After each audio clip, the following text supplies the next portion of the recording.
โอ้ดีมากเลยครับครับผมยิ่งแบบตอนที่พระท่านเทศนะครับครับเรื่องสุภะซากศพอะไรเงี้ยก็ครับนะให้เราแบบปรงได้เยอะแล้วก็คิดว่าเราได้แบบพาคนอื่นมาได้ฟังธรรมะด้วยอย่างเงี้ยรู้สึกดีใจมากแล้วเพื่อนๆคงจะรู้สึกมีความสุขเช่นเดียวกันนะครับผมที่ได้ทำบุญร่วมกับพี่โป๊ปในวันนี้นะฮะครับผมถามนิดนึงดีกว่าพี่โป๊ปเพราะเห็นบอกว่าชื่นชอบแกดเจ็ตมากเลยช่วงนี้อยากได้แกดเจ็ตอะไรเป็นพิเศษไหมครับจริงๆก็อยากได้สมาร์ทโฟนอยากได้สมาร์ทโฟนใช่ไหมครับทำไมครับพี่โป๊ปซื้อมาให้หรอจริงเหรอฮะมาซื้อให้หรอเนี่ยพี่โป๊ปอยากได้หรือเปล่าล่ะเอางี้ดีกว่าอยากได้สมาร์ทโฟนไม่เอาดีกว่าไม่เอาเหรอเอาอะไรครับก็ไม่เอาแล้วกันไม่เอาเลยเหรอโอเคแค่อยากได้เฉยไม่อยากเดี๋ยวได้ครับพี่โป๊ปไม่ได้บอกว่าจะมีให้นะครับพี่โป๊ปครับก็ได้ไงไม่เอาเกรงใจนะไม่เอาใช่ไหมครับใครซื้อให้หรอมีใครอยากซื้อให้โป๊ปไหมครับสักเครื่องเลยฮะเอาไปเชื่อว่าเพื่อนๆนะครับพี่น้องๆมีคนอยากจะซื้อให้เยอะมากเลย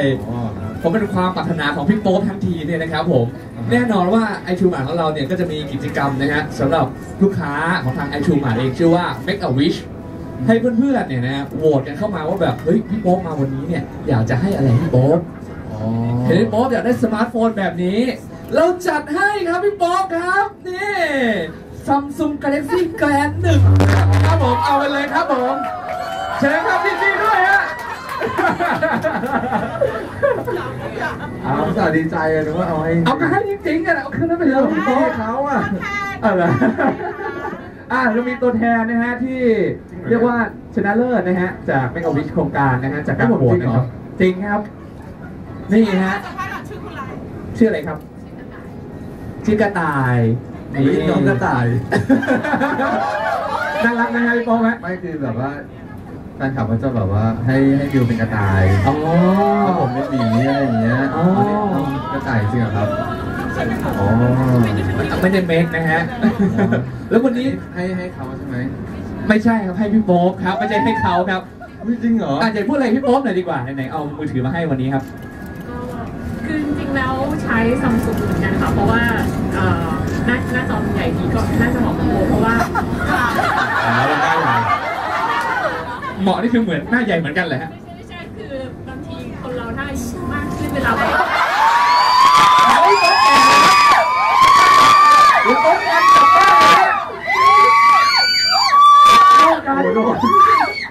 โดนครับแล้วอายุมันเกี่ยวอะไรกับโทรศัพท์ใช่ไหมคะเราต้องอยากไอโฟนเนี่ยมันเล็กไงแต่สมาร์ทแบนด์ไม่ใหญ่ไงสรุปว่าใช้ยาวไม่ค่ะจริงๆคือมันสะดวกเพราะว่าถ้าเกิดอย่างสมมติว่าเวลาเราเขาเรียกอะไรอ่ะอยากโป๊ปมีคิวงานมีอะไรอย่างนี้ใช่ไหมคะก็สามารถที่จะบรรจุลงไปในโทรศัพท์ได้ครับขอบคุณครับเอาละครับขอเสียงปรบมือด้วยนะครับผมเดี๋ยวเรามอบกันนิดนึงนะครับถ่ายรูปกันหน่อยนะฮะถึงประตรงกลางนิดนึงนะครับเดี๋ยวขอส่งมอบอีกทีได้ไหมครับเดี๋ยวถือไม้ให้ดีกว่าครับให้เห็นเบอร์ถือโอเคเดี๋ยวปิดนิดนึงนะครับขอบคุณก่อนนะครับทำหน้าดีใจยิ้มหน่อยครับยิ้มหน่อยครับอันนี้ดูตรงไปหน่อยนะครับโอเคเรียบร้อยไหมครับทุกสื่อนะฮะครบนะครับข้างในจะมีรายชื่อของทุกคนที่โหวตข้างในจะมีรายชื่อทุกคนที่โหวตนะฮะโหวตให้สมาร์ทโฟนพี่โป๊ปมีรายชื่อตั้งต่อไปนี้ที่หารกันซื้อเครื่องนี้นะครับไม่ใช่นะ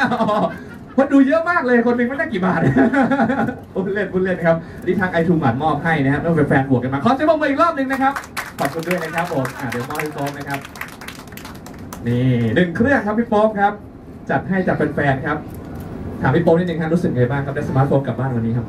ก็ดีใจครับจริงแล้วอยากจะซื้อ Galaxy นี่อยู่แล้วครับผมแล้วก็แบบมันหน้าจอใหญ่ดีถ่ายรูปสวยอย่างเงี้ยก็อยากได้อยู่แล้วไม่ได้ซื้อเลยอ่ะก็เฉยเลยสบายเลยครับพี่โป๊ปครับทำบุญด้วยอะไรเนี่ยผมต้องถามว่าทำบุญด้วยอะไรเนี่ยเนี่ยคิดหลายทีแล้วครับผม ก็อยากได้นู่นได้นี่มาเลยทุกทีเหรอคำต่อไปบ้านคฤหาสน์พี่โป๊ปนะเดี๋ยวมันจะมาครับเราอะไรที่เป็นไปได้ครับผมเราดูกันต่อแล้วครับ